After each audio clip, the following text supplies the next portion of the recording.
Do you love dogs? So do I. That's why today's episode is brought to you by BarkBox.com. Get one free extra month of BarkBox at www.getbarkbox.com/Paratruth. Now, for your listening pleasure, Paratruth Radio. Christian and non-Christian paranormal investigators. They have two different views, and it seems as if neither of them can ever agree on anything. So what happens when a mainstream view of the paranormal crosses paths with the Christian view? Something epic. This is Paratruth Radio.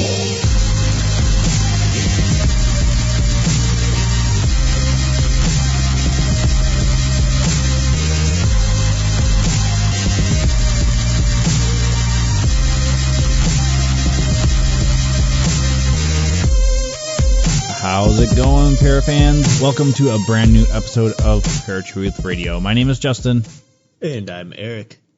And tonight, as you're listening to the show, whether you've listened 100 times or if this is your first time coming along, check out paratruthradio.com. It's a site that's dedicated to us, believe it or not.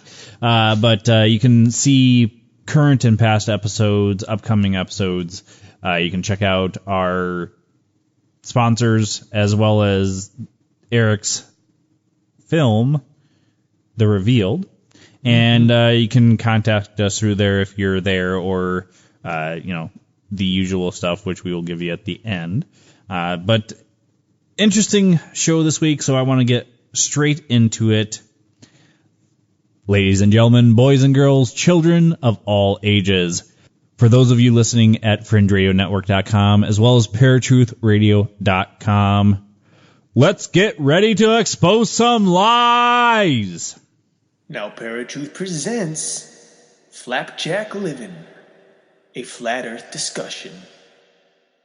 There has been a debate amongst individuals for thousands of years regarding the shape of our earthly plane. Most believe the earth to be spherical, based on both scientific and photographic evidence. But there are many others who still believe the earth to be flat. The question is, does the evidence which supports a flat earth theory hold up against modern science, or does it run a little flat? I wanted to cover this topic, and I'm already seeing the people cringing and the eyes rolling, because it has been done plenty of times before, but it was a request from a listener and a friend. So I wanted to cover this because this is one of those topics where it's a one-time thing, and, I don't think we could ever come back to it. So, what did you come across for evidence on both sides, or the theories on both sides, as to flat Earth or spherical or globe Earth? The idea of a flat Earth is simply this. It's an idea that the Earth's shape, or the plane in which we live on, is simply a disk, or as some actually believe, it's even squared or rectangular. The idea is that this disk is almost in the form of a snow globe. We all know what a snow globe looks like. So you have the flat Earth, and then above the Earth is a dome, and within that dome are the stars and the sun and the moon. And there is nothing outside of that dome except for a pure black space with nothing in it. No planets, no stars, nothing. It's just a void that we constantly float in. A spherical Earth, on the other hand, is pretty much what we come to know today in the 21st century.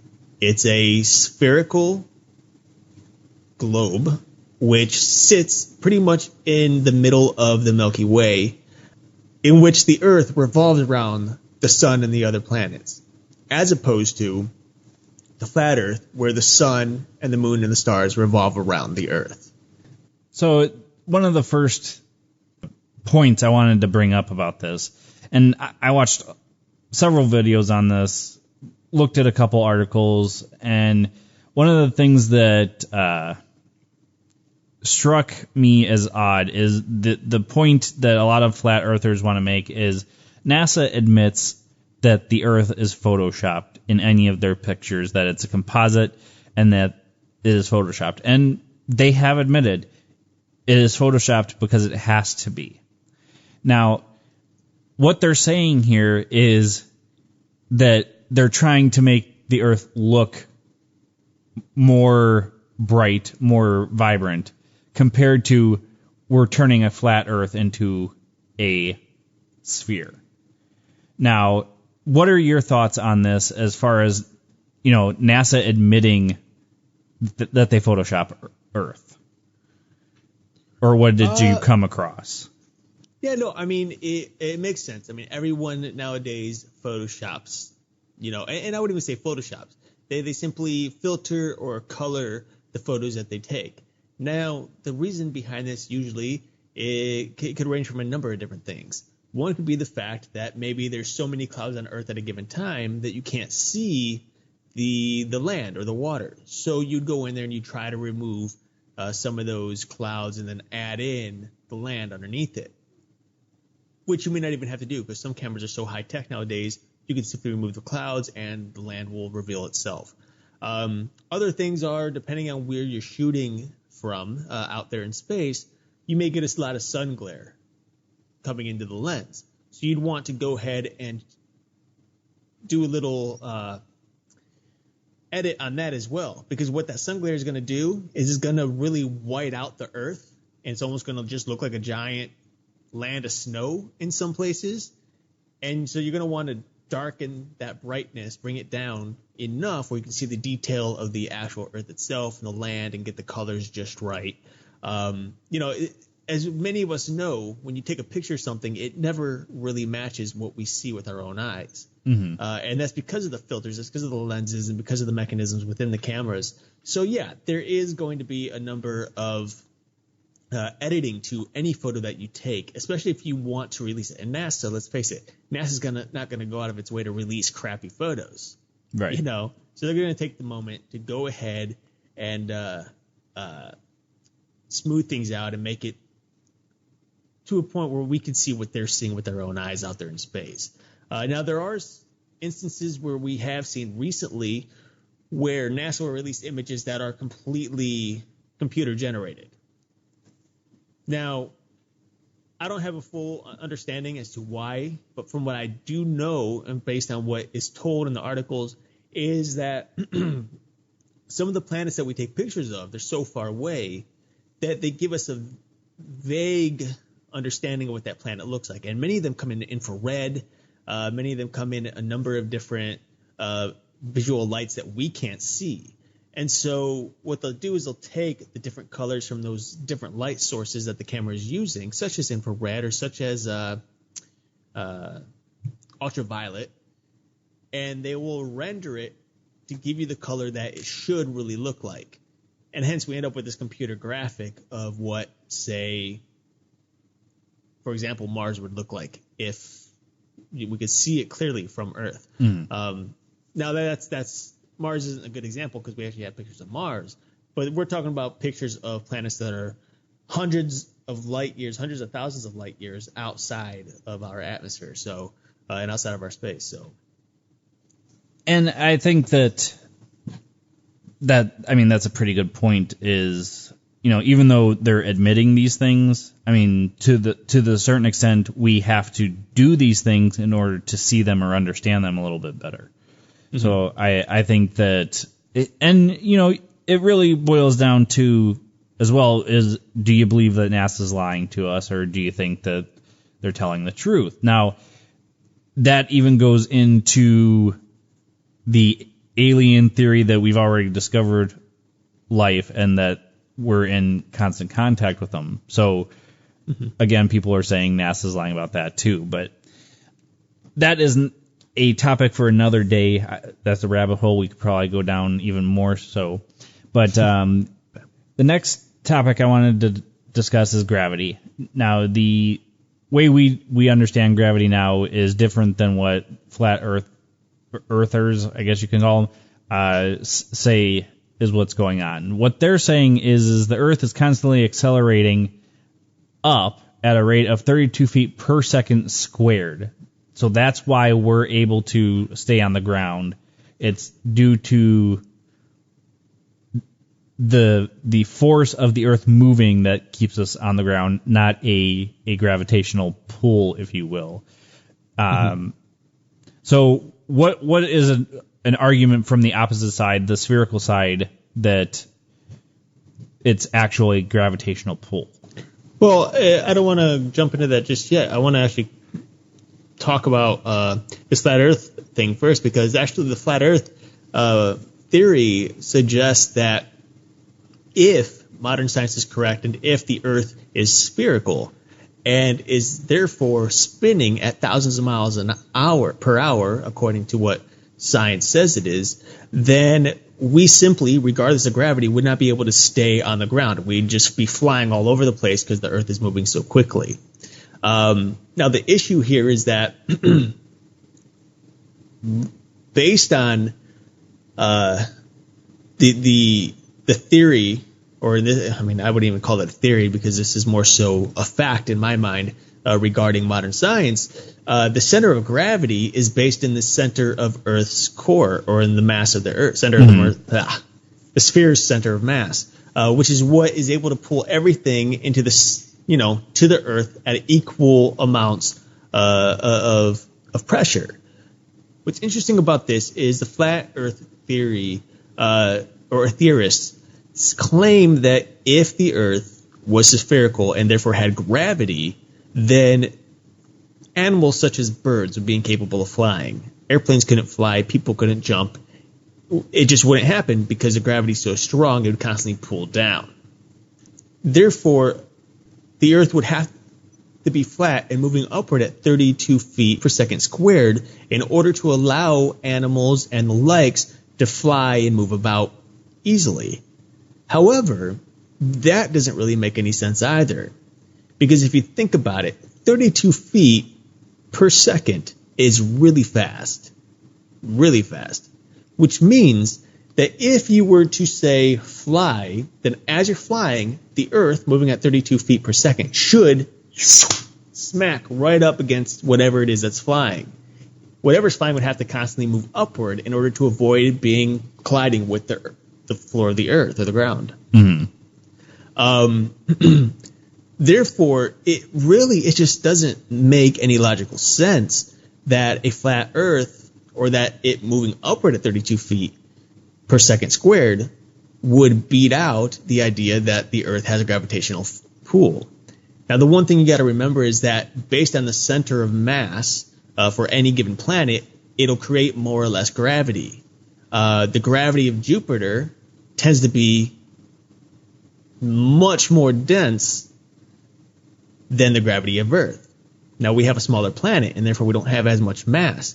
So we have enough gravity to keep us level and to keep us secure, but not enough where we're constantly being weighed down. Right. Like you would see in other places. Look at the moon. The moon has mass, but there's not nearly as much gravity, which is why when astronauts are up there, if you believe the astronauts really went to the moon, when they walk or they jump, they tend to float up a little bit, then float down.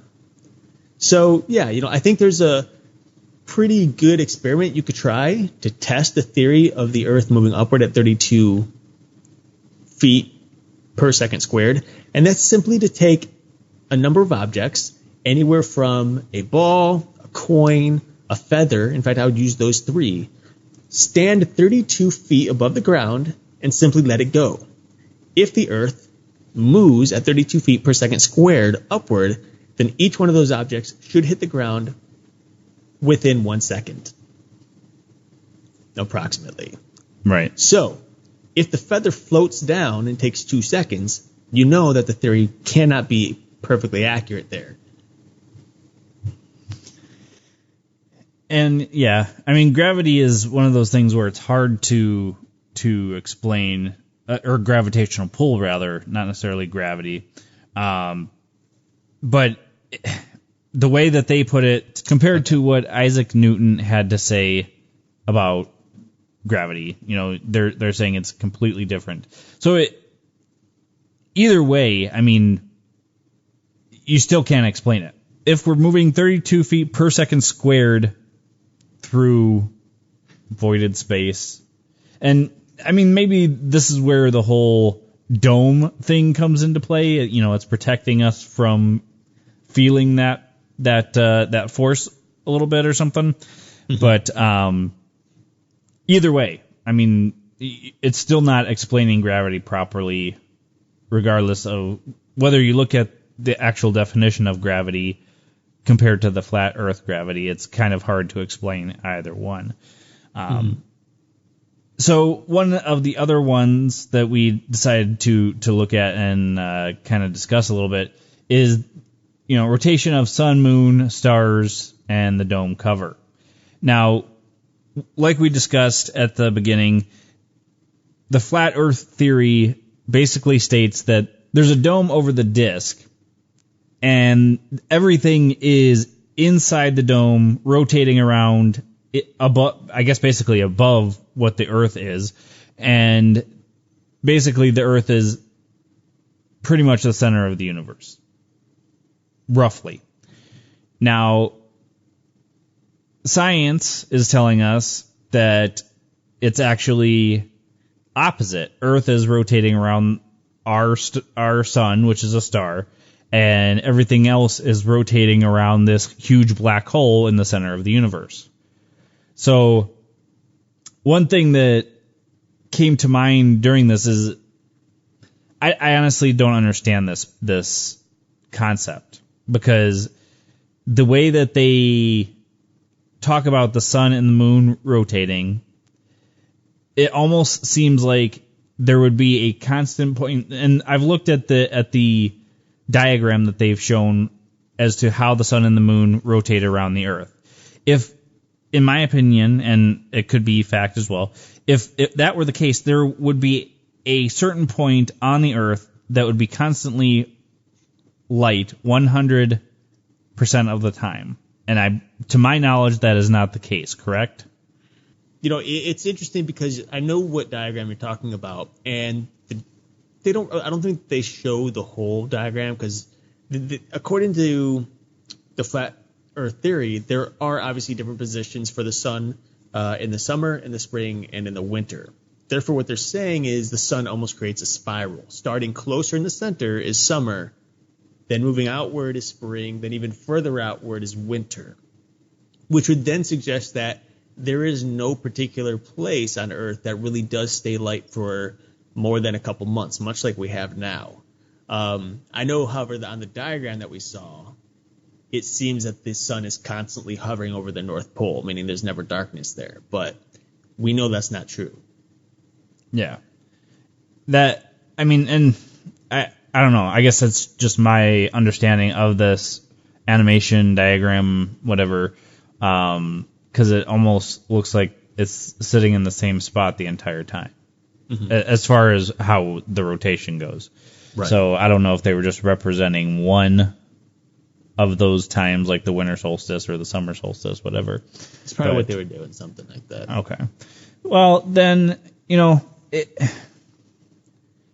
from my understanding, I mean, that still doesn't justify that the Earth is flat, the way that they're putting it together, because really what they're basing a lot of their fact on is that there is a flattened map that actually was created years and years and years ago, before Pythagoras, before a lot of other theorists that had come up with that it's actually a sphere, not flat. So they're basically saying, you know, we were lied to by many scientists that the original map is actually what Earth looks like. So I'm trying to understand this whole rotation of the sun, moon around the Earth. And from what you came across, it was saying other planets are underneath this dome too, right? Yeah, I mean, it's saying that basically everything we see when we look at the night sky is located within this dome, and everything outside of the dome just isn't there. It's non-existent. Nothing but black, empty space outside the dome. Therefore, anything that we see moving in the sky is within our own plane, which just doesn't really make sense. Because then it comes to question, well, if that's true and this dome is really a dome and everything's just circling, then why is it that we end up with meteorites and asteroids hitting the planet, which we have very significant evidence of? The only reasonable explanation is one of two. Either A, the firmament is falling, or aka the dome is falling down upon us and therefore will soon be collapsing, or B, the flat Earth theory, at least regarding the dome, is false, and there is much more outside of our atmosphere, such as we know today. The planets, the stars, the other galaxies, etc., and things moving outside as well. So yeah, that really just doesn't make any sense at all. And, when you look up the info as to why asteroids and meteors come down, it's very vague. And that's one thing that you notice with flat Earth theorists. They're usually very, very vague in their belief and in their description of what they believe and why they believe it. If you go and talk to somebody who believes that the Earth is spherical, they're never going to argue with you because they think the evidence speaks for itself. But a flat Earth theorist is going to do everything they can to claim otherwise, but they're always going to be vague. They're always going to leave you wanting a little bit more, asking questions that they're not going to quite give you a full answer to. It's bits and pieces because they don't really have full evidence. They have a couple of books that are written very long ago, which I'm not saying are insignificant or not truthful, but I think you need to start using some modern science in order to test the theories and the so-called evidence that they gather from these books and that the oldies, I will call them, figured out on their own. One thing about this whole idea of the rotation of the sun and the moon, etc. There's a few questions that come up about it. Because if the Earth is flat, you have to question, why is it that the sun sets under the horizon? Why does it seem to dip under the horizon? Now, there was one instance that I came across online in which somebody stated the reason for that being is due to water particles in the sky. He said that the further, if you notice and pay attention to lights, the further you move away from the light, the bigger it seems to get. A good thought about this is when you look at cars on the highway. In a distance, the lights look really big and bright, but up close, they're actually quite small. And that has to do with the light appearing through the mist and this and that. However, the problem with that is that the sun, when it gets larger and dips behind the horizon, it's actually dipping. We're seeing 3/4 of the sun, then a half a sun, then a quarter of the sun, then the sun's gone. If the Earth was flat, we'd always see the whole sun, and then it would simply vanish. On a flat Earth, even if we were in the darkness, if there were no clouds in the sky, we should be able to look wherever the sun might be and see the sun, even if it's not shining upon us. Now, mind you, the flat Earth theorists believe that the sun is simply a spotlight, meaning all the sun rays are pointing parallel to the Earth instead of in a number of different directions. Therefore, even if it's like a street light, if you're standing underneath a street light, the light is directly on you. Yeah. But if you move 50 feet away from the street light, the light's no longer on you. You're in the dark, but you can still see the street light. That's what we should be seeing with the sun if we lived on a flat Earth. But since we can't see the sun, that in itself should be significant enough to prove that we're on a spherical Earth because the sun is no longer visible. Another thing is that science one of the claims that science makes, or one of the arguments, is the constellations in the sky. Now, if you look up at the night sky in the dead of winter, you'll see constellations that aren't there in the summer, meaning that either we're moving, the Earth is moving on its axis, or the constellations are moving. Now, either one is fine, regardless of what theory you want to choose, or in that instance. But if the Earth is flat, you should be able to see all the constellations at one time, at any time during the year, at night. Which means everyone in the, south of us should be able to see the Big Dipper. Right. But we know that they can't. And we should be able to see what they see, but we can't. Until the Earth starts moving on its axis, and then things shift. So that's one of the things you have to think of and consider. Why is it that we don't see these constellations? Unless, of course, the Earth is spherical, and therefore the constellations are on the other side of the Earth.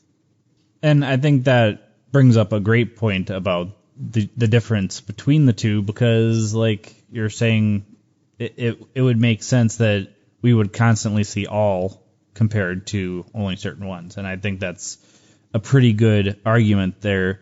And I think this would be a good point for us to take a quick break, folks. We're going to get a little more in-depth on a couple other of the points here, but we're going to listen to Eric's trailer for The Revealed, and we'll be right back with Paratruth Radio. Hey, this is Eric, and you're about to listen to the audio trailer of my short film, The Revealed, which is now streaming worldwide.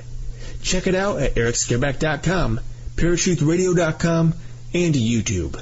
The links are provided in the description of this episode. Start from the beginning. When did it all begin? Hello? When we were kids. At Old Grove Church. This has led many scholars to question whether the God that we serve is truly omnipotent, omniscient, spiritual, or simply a New Age extraterrestrial, while others are led to question, are we truly alone in the universe? So, these dreams, they're different this time around.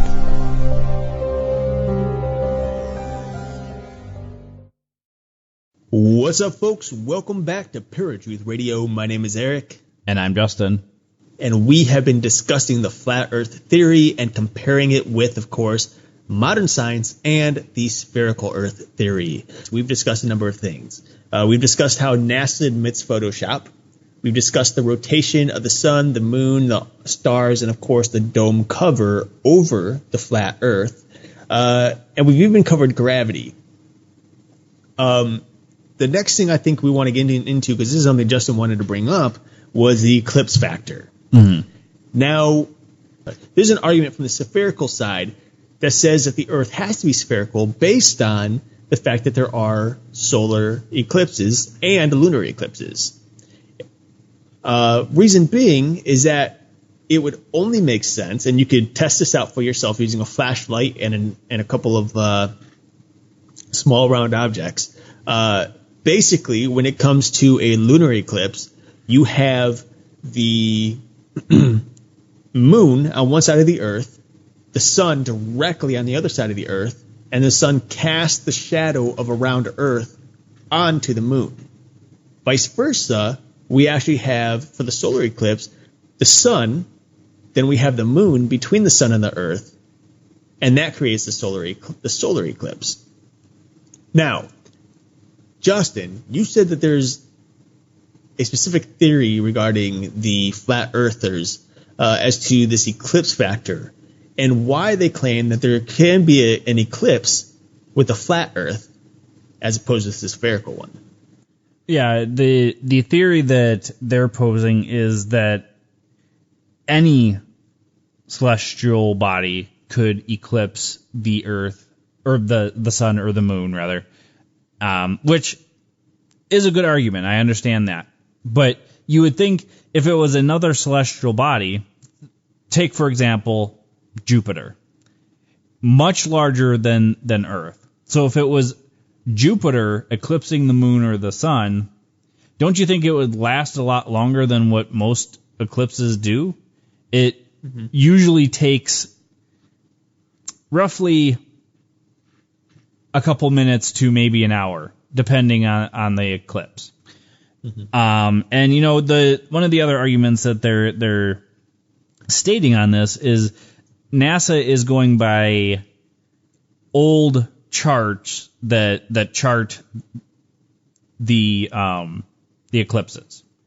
and just basing their findings. They're basing their findings on when the next eclipse is going to happen by old charts, which doesn't necessarily mean it's wrong. I mean, look at how many times we've looked back in the past to understand things today. But that's where I'm kind of lying on this is you would think that if it was a bigger or another celestial body, it would last longer or shorter compared to what we're seeing, because usually it's about the same for each eclipse. So, right. Well, and it's interesting because, I mean, now obviously I'm sure the flat Earth believes that the other celestial bodies are much smaller than what NASA says they are. Because obviously if Jupiter is the size that we believe it to be, then it would destroy Earth if it were ever to come in between Earth and the Moon. So you can't really get an eclipse without everything being destroyed. However, one thing that I want to bring up, because it doesn't really go along with the eclipse, but it kind of makes sense because we have phases for the moon. Now, flat Earth theorists believe, much like the sun being a spotlight, that the moon itself generates its own light and doesn't get it from the sun. However, that doesn't quite explain a couple of things. One, if the moon lit up on its own, why are there shadows where the craters are? Second, if the moon lights up on its own, why does it go through phases? Why is it that approximately 1 or 2 nights every month, there's pretty much no moon at all? What is the point?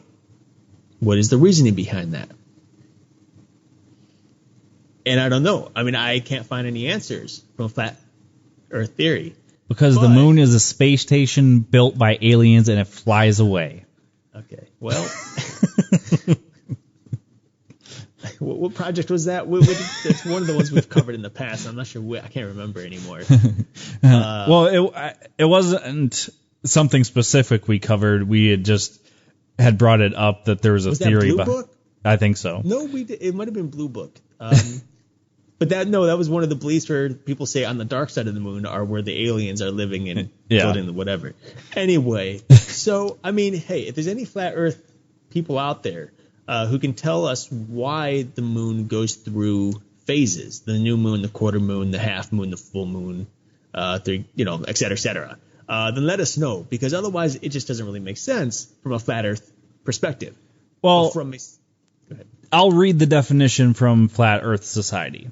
Okay. And it says this. When one observes the phases of the moon, he sees the moon's day and at night, a shadow created from the sun illuminating half of the spherical moon at any one time. The lunar phases vary cyclically according to the changing geometry of the moon and the sun, which are constantly wobbling up and down and exchange altitudes as they rotate around the North Pole. When the moon and sun are at the same altitude, one half of the lunar surface is illuminated and pointing towards the sun. This is called the first quarter moon. When the observer looks up, he will see a shadow cutting the moon in half. The boundary between the illuminated and the unilluminated hemisphere is called the terminator. When the moon is below the sun's altitude, the moon is dark and a new moon occurs. When the moon is above the altitude of the sun, the moon is fully lit and a full moon occurs. The time between 2 full moons or between successive occurrences of the same phase is about 29.53 days on average. This detonates the cycle of alternating altitudes.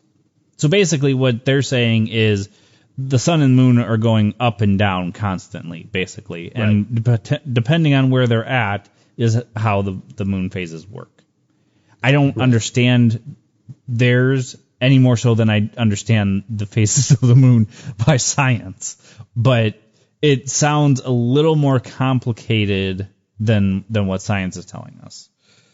Oh, sure. I mean, I think they're going to go out of the way to try to complicate things. But even still, I mean, it still doesn't resonate. It doesn't make much sense. I mean, when you think about how much work they have to put into regarding up and down and the change in states for everything. It just, this is more so my opinion. It just doesn't make sense.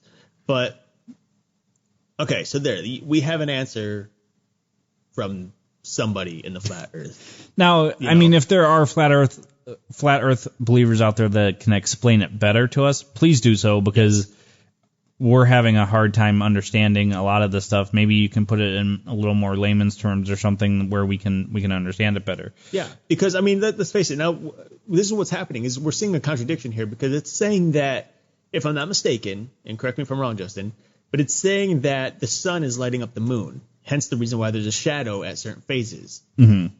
And yet, in other places where we read about the flat Earth theory, it's saying that the moon itself illuminates on its own without help from the sun. Depending on the person or theory that you're talking about. We're seeing a contradiction here, which is a big issue for any theory, which means somebody has to bring all the flat earthers together and say, hey, we need to choose one.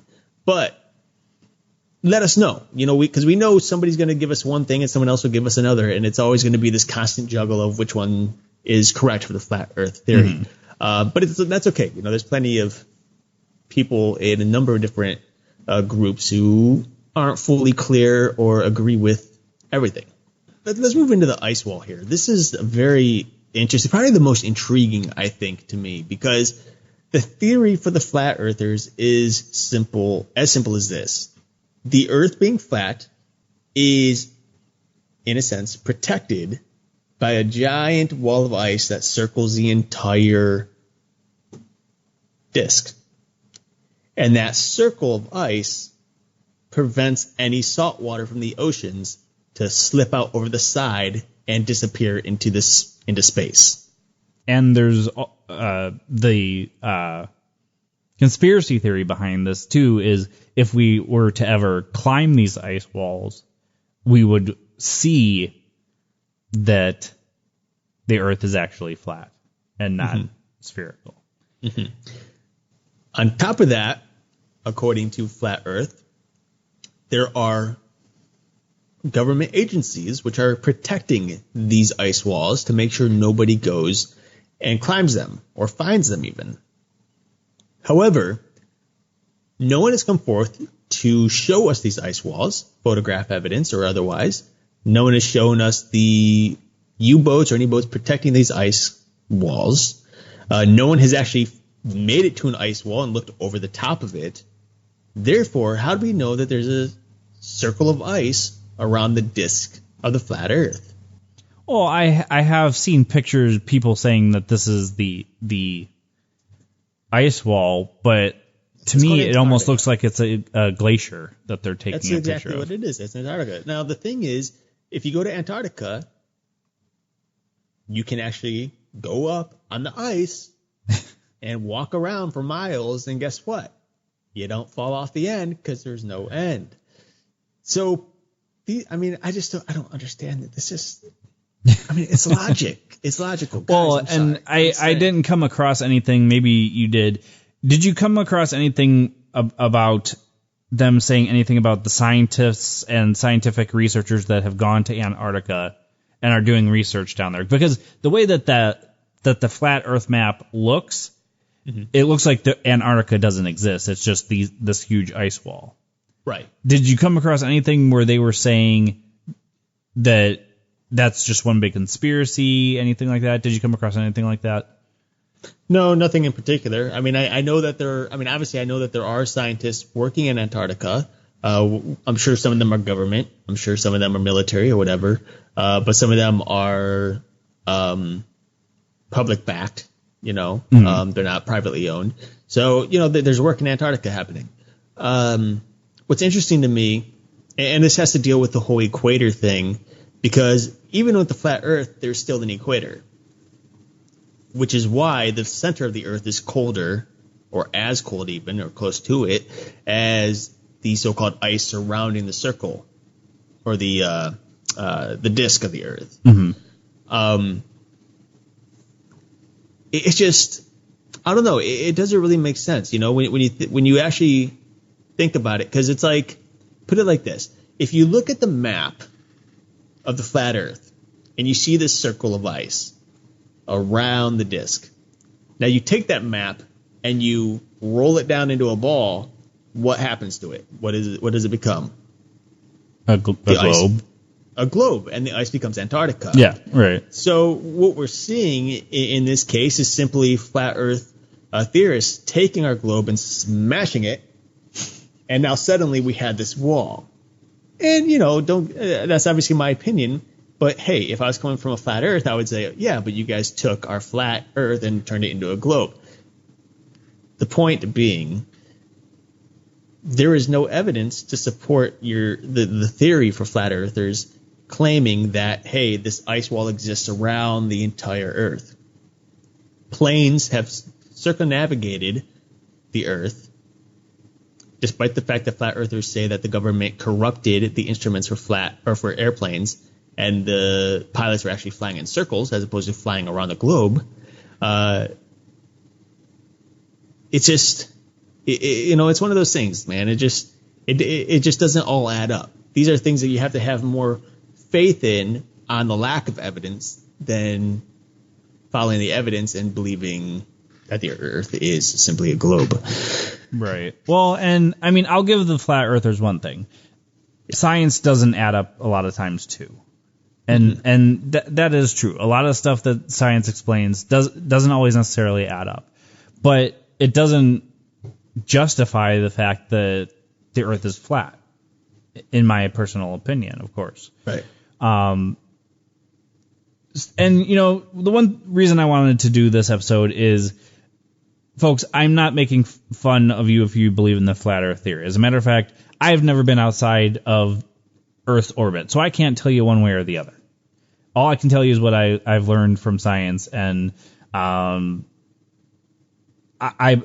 personal belief that it's a globe. It's not flat Earth. So I'm not here to make fun of you guys. I don't think Eric's here to make fun of you.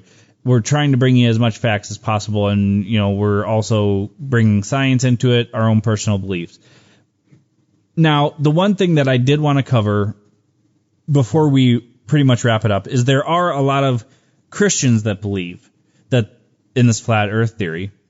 Mm-hmm. And, the one thing that I had heard, I believe was on a podcast, or actually it was one of the videos I watched, and it basically stated that, Earth, because it's flat, is unique compared to the rest of the planets. And that's where I think a lot of Christians jive with it. Is a lot of Christians believe Earth is special. It was created for humans, which obviously it was. We live here. But they always bring up scripture that is supposed to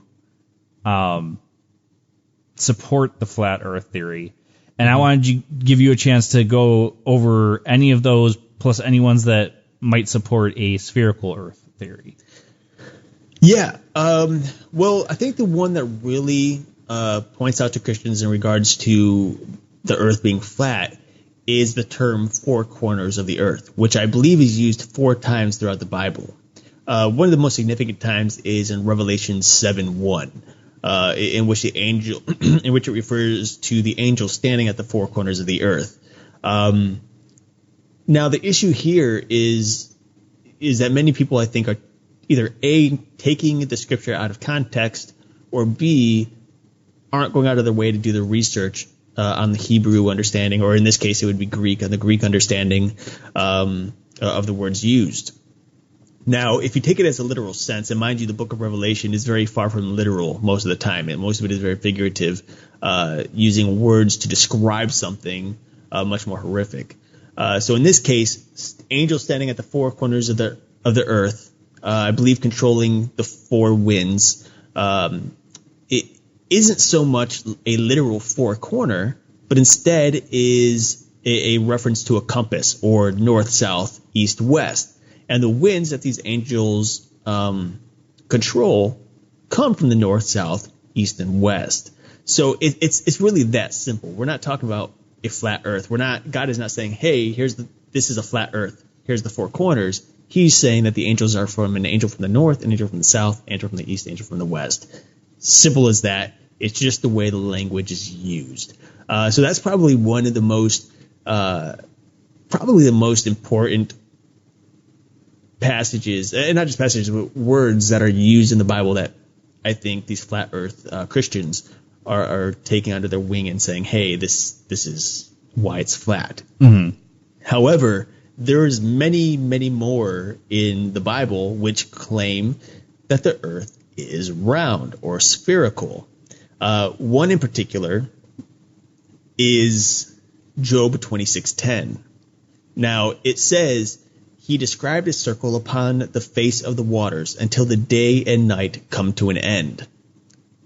Now, this spherical earth is also described in Isaiah 40:21-22, in which it says, "the circle of the earth." Now, this is where you actually have to look into the Hebrew. The entire Old Testament is written in Hebrew, and the New Testament is Aramaic and Greek.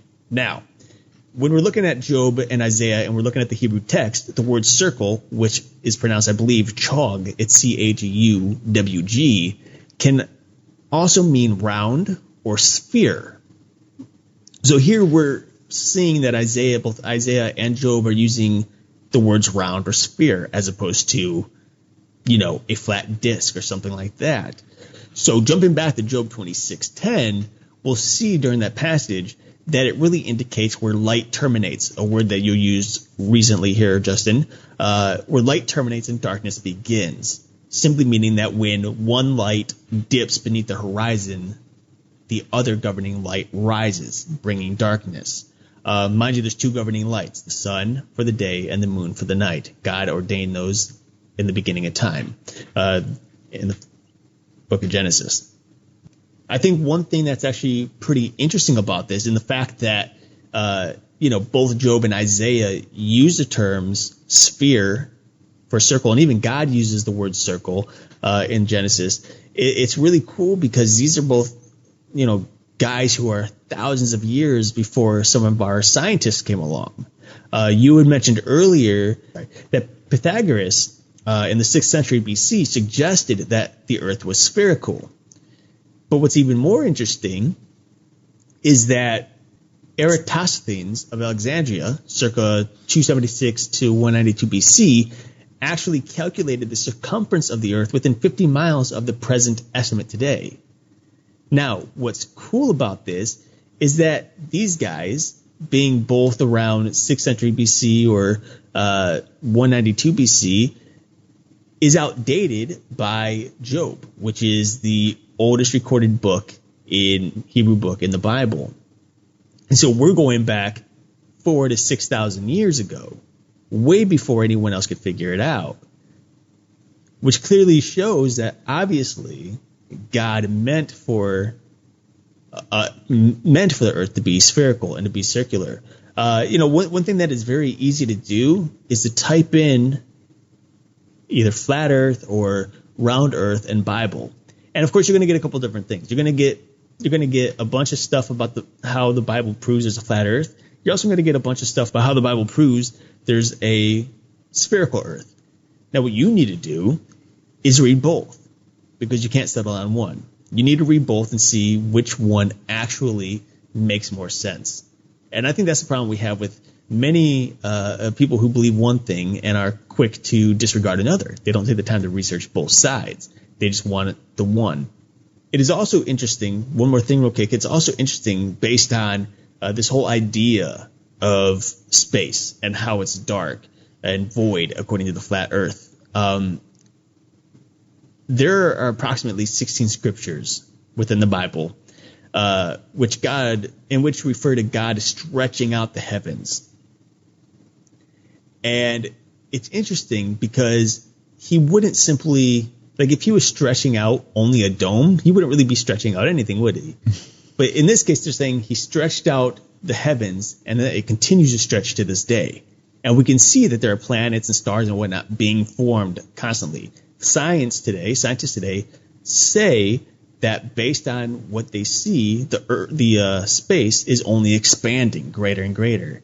And the Bible says that God expanded stretched out the heavens and made it as though a curtain, constantly becoming larger and larger. So Those are a couple of small things from the Bible and a couple of historical figures who claimed the spherical Earth and even estimated it. And so, I think in the end, again, you really have to just go out and look at it yourself. You got to do the research. You have to study it. And, of course, if you have any questions, feel free to jot us. Or if there's something we forgot or are not necessarily clear on, let us know, too, because this is one of those ones where it's hard to even understand what the flat Earth theory is trying to say, because we're thinking of a scientific mind and we're not understanding a lot of the stuff that they're bringing up. So I do encourage you guys to get in contact with us one way or the other. If you agree, disagree, if you're a flat earther and are able to explain it to us more, please get in contact with us, because I honestly can't understand a lot of the theories that they're trying to explain to us. But at the end of all this, I don't think the flat Earth theory has changed my mind. I still believe that it is a sphere.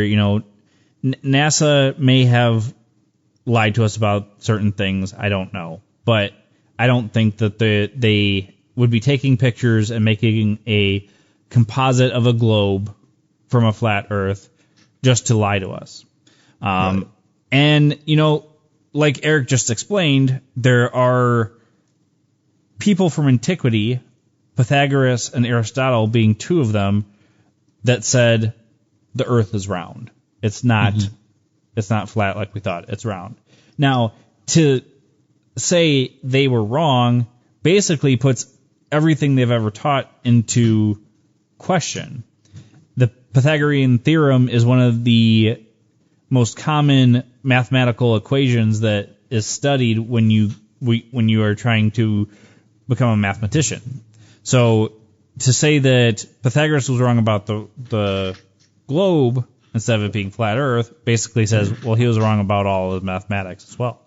Well, what's interesting is that the flat earthers actually follow their own mathematical formulas in order to calculate everything they want to calculate. They don't pay attention to the modern, scientific or the modern formulas. So it's very different.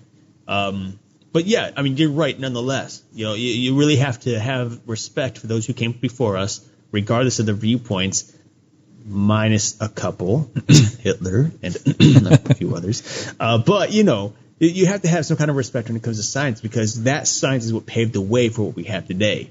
Now, whether or not you believe in a flat Earth, you believe in a spherical Earth, it doesn't really matter, because science from both sides, especially old science, is going to help you learn and understand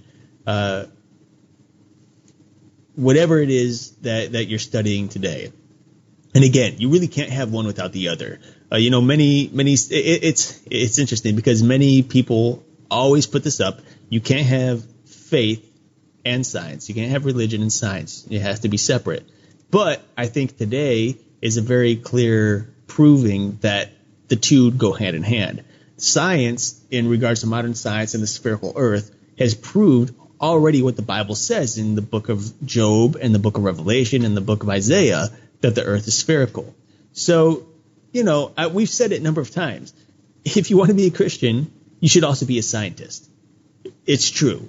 Now, that doesn't mean follow what all science, tells you. Don't follow everything that scientists say, because many of their theories are wrong. Let's face it, they're theories. The point of a theory is that they can constantly come back to it and reevaluate and change their assumptions. But it can help you understand the world. It can help you understand the universe, which is the one thing that God gave us. So, something to think about and look forward to. Well, and I've said this on several topics now. We shouldn't be separating on this stuff. If you believe in a flat Earth and not a globe Earth, then believe that it's a flat Earth or a spherical Earth. But you also can't just sit there and argue, because actually in some of the videos I saw, there was a lot of arguing back and forth, and I'll put it nicely, poop slinging. Like, for example, I saw a video with Seth Rogen debating it back and forth with somebody, and if you know Seth Rogen, you know that he's a very outspoken person and gets very nasty. Which side was he arguing for? The Globe side. Okay, just curious. There was a guy. Well, actually, what it was is he had a flat earther and a spherical scientist, or whatever you'd want to call it. And then him himself was saying, you can't, I mean, there's no way that you can back this up, the flat earth side. Right. But he was getting very nasty with it, but the other guy, the flat earth guy, was getting just as nasty. I don't know if he was just mirroring Seth's I don't know. It's energy, it's what happens. People, I think people get so uptight about this stuff because it's what they believe, it's what they want to believe. They don't want to hear anything else from any outside opinion. It's what you and I tend to deal with a lot in the paranormal community when it comes to our theories and the way we run the show and things like that. A lot of people only want to hear their side of it, and they don't care about any other side, which is very sad because that doesn't make you a very good scientist, and it doesn't make you a very good listener. And it doesn't help you solidify your own theory and understanding when talking to other people. You need to understand all sides of every argument, no matter what it is, whether it's God, whether it's the earth, whether it's the stars, whether it's your dog or your neighbor or whatever the heck it is. You need to have some kind of substance to grasp and understand where someone else is coming from. And it's the only way you're going to have a real good argument against whatever it is. But, I saw the same thing online, people just getting nasty, and I actually stopped reading an article when I saw a guy start swearing and calling flat earthers and things that you shouldn't say in public nor on radio. So I actually stopped reading that guy, even though he was all for the globe theory, which is what I believe. I just have no respect for anyone who's going to act the way they do and cut people down for their beliefs. So, regardless, folks, that is our show. Justin, I know you have probably a couple little things you wanna mention probably for next week, and to you. Next week we have on Ali Siadaton about the connection between Nephilim and extraterrestrials. He has a documentary out about it, so we're gonna definitely be interested in talking to that, because Eric's movie The Revealed is similar in a sense that it gives you a more spiritual aspect to extraterrestrials than Beyond. Which means if you haven't seen The Revealed yet, it'd be good to watch it before next week's episode so you could be all caught up on a couple of things. But not that it explains much. But it'd be fun. Also, like I've said numerous times, check out FringeRadioNetwork.com, radioandpodcast.com. So make sure you check those folks out. We are a part of both of those networks now, and make sure you check out our sponsors. They are at paratruthradio.com. Like I said last week, it's Audible, Lootbox, Grasshopper, and BarkBox. But you have to follow the links provided in order to get the deals that they are allowing our listeners. Definitely check out all of this great stuff and more at paratruthradio.com. And any further things from you? Justin, it's been a pleasure as always. It's been a great, fun discussion. I hope everyone else enjoyed it. You guys are a heck of a good fans. So keep tuning in every Sunday night at 8 p.m. Eastern Standard Time. We love having you. Feel free to talk to us because we like talking to you too. But yeah, I'll let you finish it out and take it away. All right, folks, on that note, until next week, where you will find us next week, same time, same channel. My name is Justin. And I'm Eric. Peace. If you enjoyed this episode of Paratruth Radio and you would like to listen to it again, or are interested in listening to any of our past episodes, then you can find them at Stitcher, Blueberry, TuneIn, iTunes, Spreaker, YouTube, iHeartRadio, and the Fringe Radio Network. or for a one-time fix of all of your Paratruth needs, simply drop in to paratruthradio.com. And of course, like us on Facebook and follow us on Twitter and Instagram for brand new updates on our show every day. Finally, we love bringing you fresh, entertaining media each and every week, but we can't do it without you. So please check out our Patreon account. Simply go to paratruthradio.com, click on the Patreon logo, and help us to continue bringing you the latest and greatest in paranormal research.